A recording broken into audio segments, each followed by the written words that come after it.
Isang mapagpalang umaga po sa ating lahat. Muli ako si Miat Spasyan and welcome to our daily devotion with Pastor Asuno Campo. And today is October 17, 2025 and our topic is all about posible ba na mayroon pang ibang mga Diyos? So our concept is all about tritheism. So ang tritheism ay maling paniniwala na may tatlong magkaibang Diyos sa halip na iisang Diyos sa tatlong persona. Ngunit malinaw na itinuturo ng Biblia na may isa lamang na tunay na Diyos na umiiral magpakailanman bilang Ama, Anak at Espiritu Santo.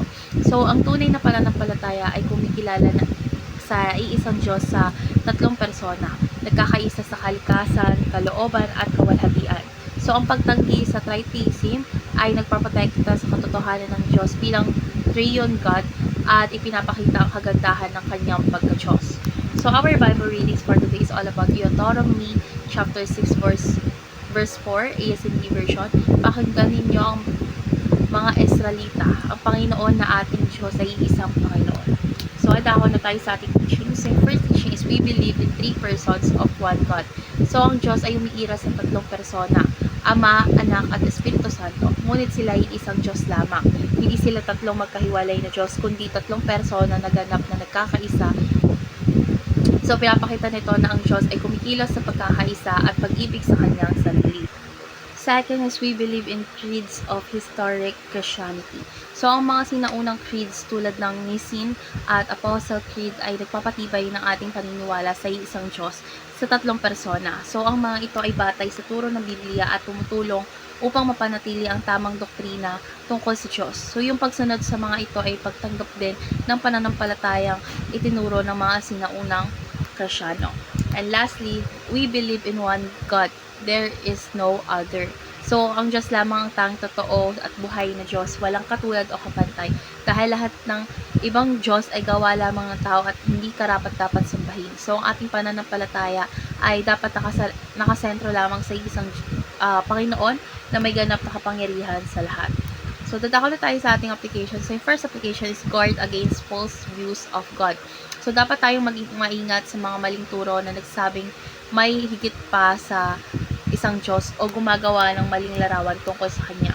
So, ang tamang kaalaman sa Diyos ay pinoprotektahan ng ating pananampalataya.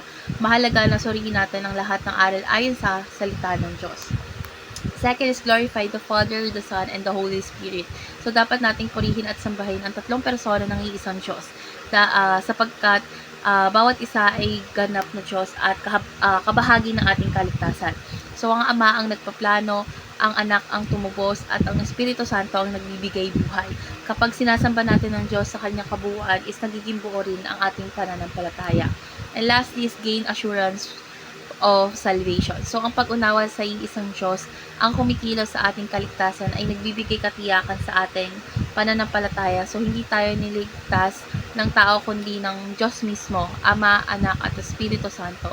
So, sa kanyang pagkakaisa, natitiyak natin hindi niya tayo iiwan o pababayaan. So, ngayon dako na tayo sa ating last part of our discussion. In our discussion, talks about why is it important to know the true God Trinity. So, mahalagang makilala ang tunay na Diyos, ang Diyos na nasa tatlong persona, upang magkaroon tayo ng tamang pananampalataya at ugnayan sa Kanya.